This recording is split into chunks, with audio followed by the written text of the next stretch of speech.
Hey, it's Biddy Penny. Welcome back to my channel. Today I'm going to make 5 cards with one collection. But first, I'm going to use this mini messages bundle. So this is from Stampin Up. Everything I'm using for the most part today is from Stampin Up. And I recently got this bundle because I've been seeing on the market for a while now different sentiments where you have this large stamp like this one, and then you get a die that cuts all the sentiments out at once. I think the first company I saw do this was Simon Says Stamp. And then I've also seen Trinity Stamps and LDRS. So yeah, I've seen it around. But this is my first set. So what I'm going to show y'all today is I stamped it in black, and then I did this version, which is the only one I decided to share, where I stamped with my VersaFine Onyx Black ink. And you might have seen me use my powder tool because I'm going to emboss. I wanted to show you that if you have Versamark, it makes an excellent embossing ink. And I chose this copper to go over it, and you can't even see, you can't tell that I used a black ink for the embossing. So I wanted to share that if you have a hard time seeing the embossing, the clear embossing ink, you might want to try this. So I put on my mask and I start embossing. I wear a mask when I emboss because you're melting plastic, and something in my brain tells me that's not good for me. So I always wear a mask to filter it out. All right, now I'm going to line this up. I wanted to show you that you line it up with the hearts and stars. Now, because I embossed, I used the thickest cardstock I had, which is like the Nina Classic Crest Solar White, 110 heavyweight cardstock. So I used that to reduce warping, which I can get with heat embossing sometimes, because I knew I'd have to be lining this up, and I believe it really helped. But I still didn't get it perfect. And honestly, I didn't get it perfect even when I didn't heat emboss. So, but that's what you use. You use those little icons to line it up. I wanted to show you how I'm going to store this. So I got a couple of these binders from Spellbinders a while back when they were having one of their big clearances. You could probably get the similar thing at a thrift store. Just grab an album. It doesn't matter. If you don't even like the cover, you could cover it with paper and make it something you like. But essentially, I'm going to be using this for die cuts. Also, you could store it with your stamp set. That would also be a great option. But I wanted something I could keep at my desk, and I wouldn't have to go and get a stamp set out, and I could have, I'm going to put die cut flowers and sentiments and things like that in there. Okay, this is the Dandy Garden Designer Series paper. When I saw this, it just made my heart go pitter patter. I love this paper so much. I'm definitely a floral person, and I like dandelions. I know they're a weed, but they're also good for you, right? So they are a medicine. I love this one right here. Yellow is also my favorite color. You've heard me say it, so naturally I'm going to like this paper as well. What I'm doing is I'm cutting the 6x6 paper down to the size I want, which is 4 by 5 1/4. And on this one, I'm going to cut it into 4 pieces. Now, I got a little bit off there, so I'm just going to trim it with my scissors because it's just a tiny bit. But essentially, I'm cutting these to just over 2.5 and by 2, so that I have 4. I have a grid. This sheet of paper, I just cut down to 4 by 5 1/4. And then this one I'm cutting down. So basically, before I do any variables, I'm getting it down to the size that I wanted. I didn't have a clear plan for the 2 sheets that I just cut by 4 by 5 1/4. So that's why I just left them as is. And you will see in this video how I edit it. So now I'm going to make my first card. And by the way, while I'm lining this up and figuring out how big my sheet of paper needs to be, I really like to cut my 6x6 paper to 4 almost every time. That way I always have a 2-inch strip, and 2-inch strips can go a long way in the craft room. So just sharing that. All right, I brought in a baby wipe, and I'm going to do this old school technique that is wonderful. And I'm going to bring in my re-inkers, and I'm just going to ink up and make my own ink pad because I want variation of color. So I thought this would be a really fun technique to use with the stamp. I think it would be even more fun if the stamp had more solid areas in it. It's kind of extremely intricate, the drawing of the stamp is. If you had a filled in bold stamp, I think that would be really pretty. I did the same thing with some dragonflies, and I wanted to show you here just real quick that you can use the stamp set to watercolor. That way everything coordinates. Okay, first card, here we go. Nothing too complicated here. I just stamped my image, trimmed it down, and now I'm looking at my stamp set to see what sentiment I want. I figured that would be easier than going through and looking at all the separate pieces. So that would be another tip. You could even photocopy that cover to your stamp set and put it in your binder, and then that way you could look at it instead of digging through all the pieces. Just a few little tips for you. Okay, I'm going to ink blend around the edges here.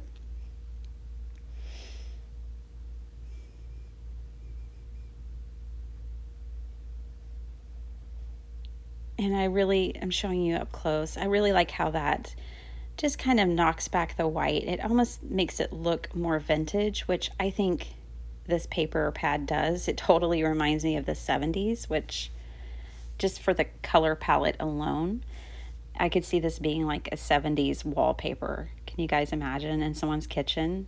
I could totally see it. I would have it in my kitchen, so I'm not calling anyone out. I wouldn't wallpaper my kitchen with this paper. Okay, so this card is super simple.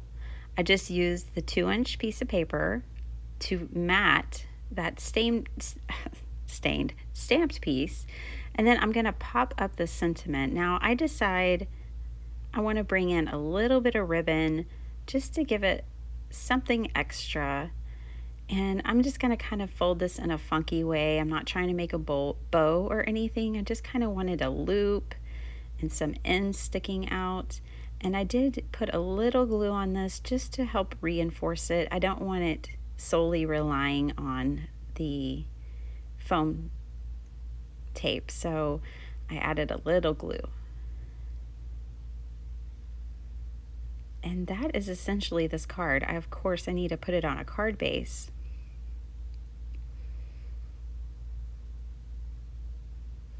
So I always like to cut my card fronts to 4 by 5 1/4, and that way when I put it on my base, I have a nice border around. I just feel like that does a great visual of matting layers without actually using any paper and matting layers by just having that border. Okay, so this is the other design, which I'm just using the other side of paper. So this is a great project to do if you like both sides of the paper and you're like, I just can't stand to not use both sides of the paper, then use this one. Okay, so I'm bringing in one of my pre-cut card fronts, which is 4 by 5 1/4, which, if you remember, that's what I cut this paper down to before I cut it in quarters. By adhering it to this, you're going to have a better shot of lining everything up, especially because you're going to end up putting it on a larger card base.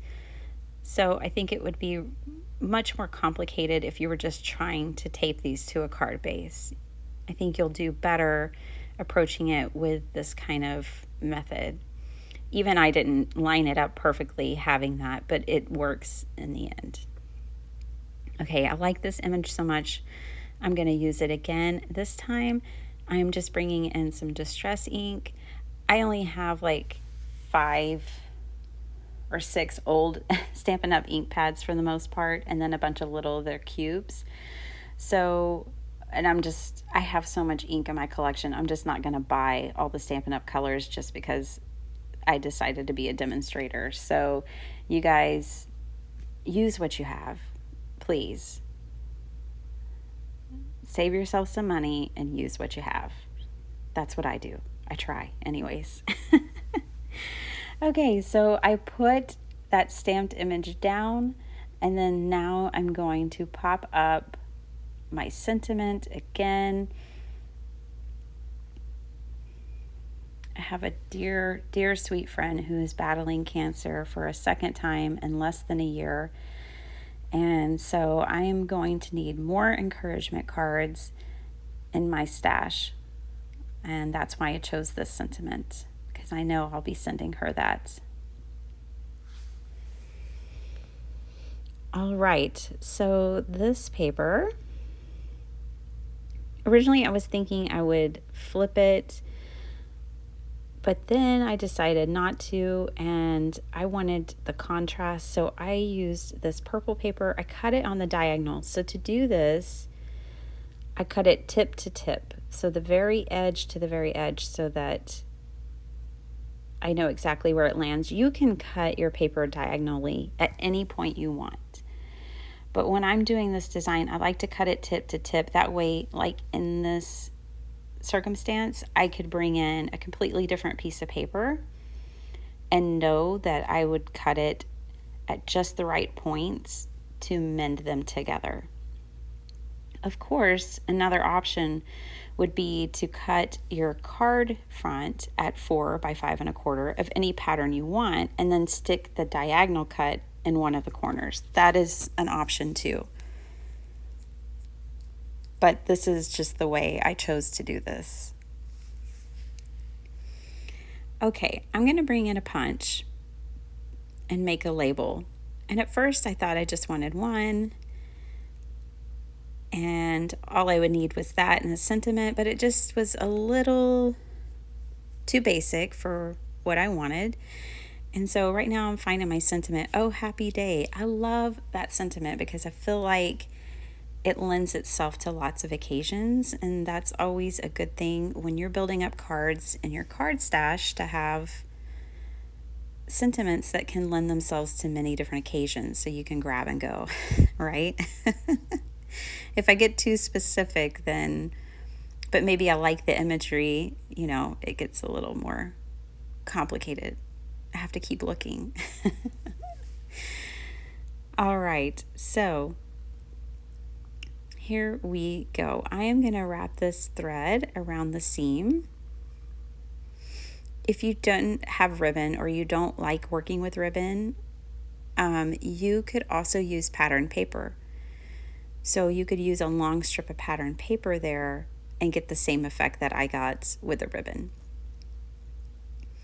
Okay, so yes, this is still looking too basic. So then I decide, I love that dandelion right there, so I'm going to incorporate it with the yellow label. And at first I thought this way, and then I realized, no, I think the yellow, because it's more solid, needs to go on the wild side, and the dandelion needs to go on the purple side. So that's what I chose to do.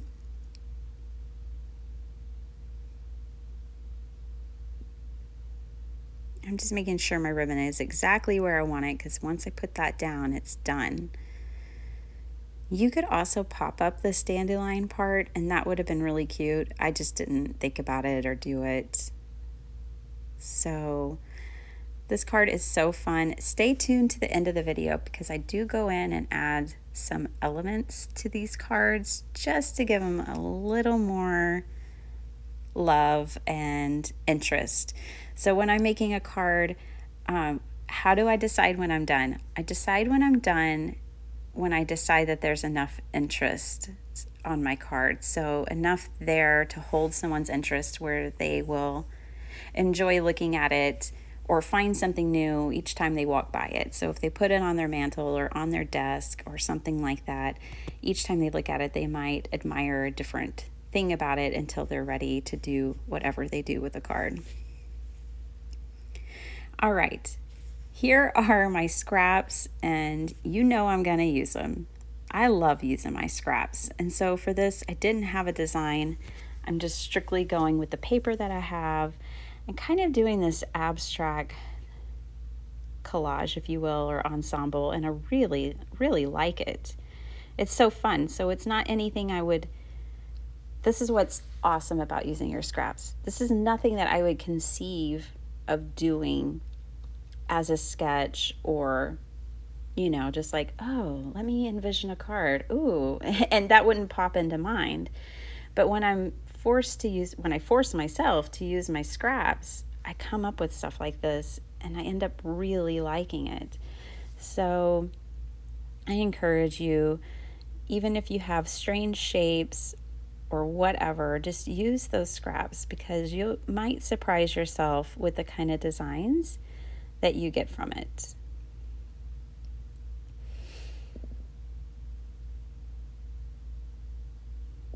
And I'm just relining things up here on my card front to give me a better visual.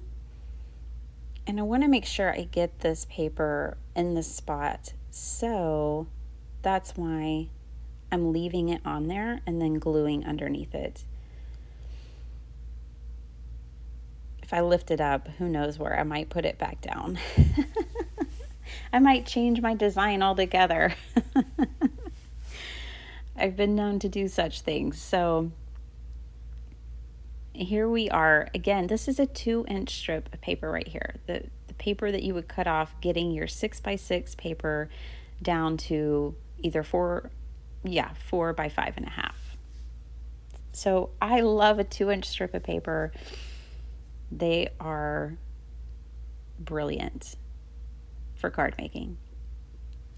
A2 size, of course. But I actually like a 2-inch strip for my 6x6 cards too. So if you take a 6x6 sheet of paper and just cut 2 inches off of it, there you go. You can use that for a 6x6 card. Okay, so this is coming together.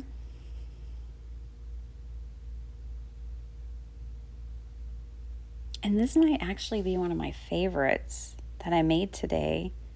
I really like the first, I like them all, but I like the first one and I like this one a lot. And actually, I like the way the last one turns out. I like them. I hope you do too. And I hope whoever I send them to likes them.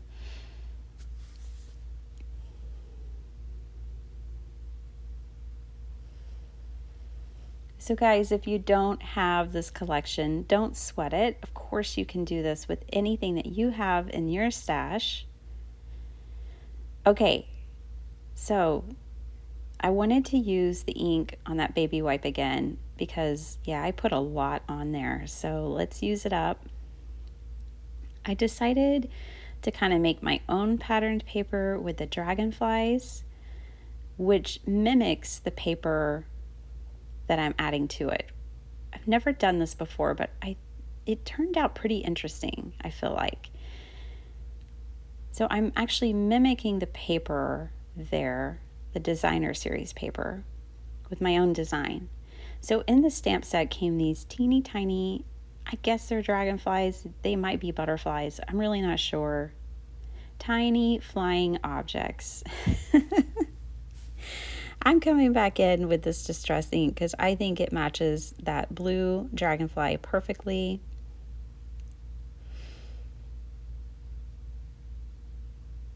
And if y'all didn't know, if you hadn't been here very long, then we have a ton of dragonflies all in our yard, and it's so amazing. We have all different kinds of species.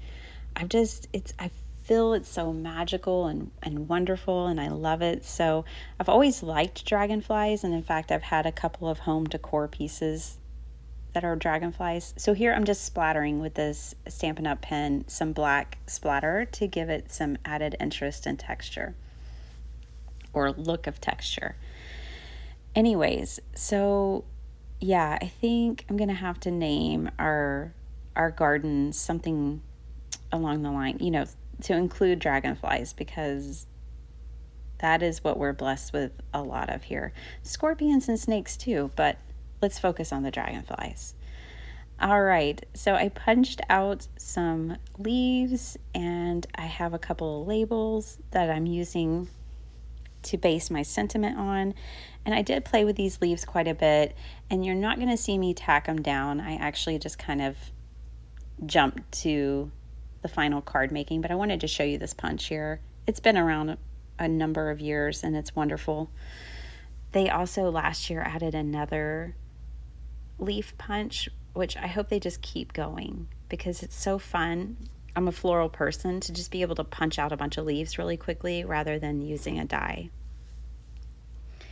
All right, guys, you made it to the end. Congratulations. So here's this card, and I just think it's so sweet. I really, really like it. And this one,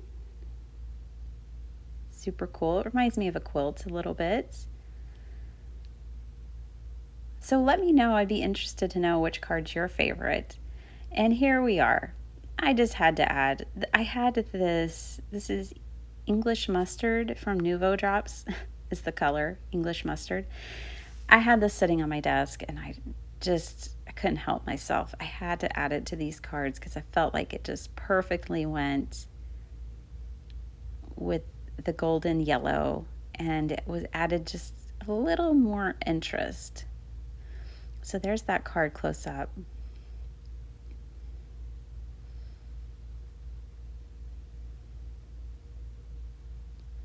And I'm not going crazy. Well, I kind of did with that first one. I added the drops too, but I'm just adding a few little drops here and there. And I think this one I'll leave alone. So that's it. Thanks so much for watching. I hope you're inspired to make something fun and that you'll click the like button, subscribe, and come back for more. Bye.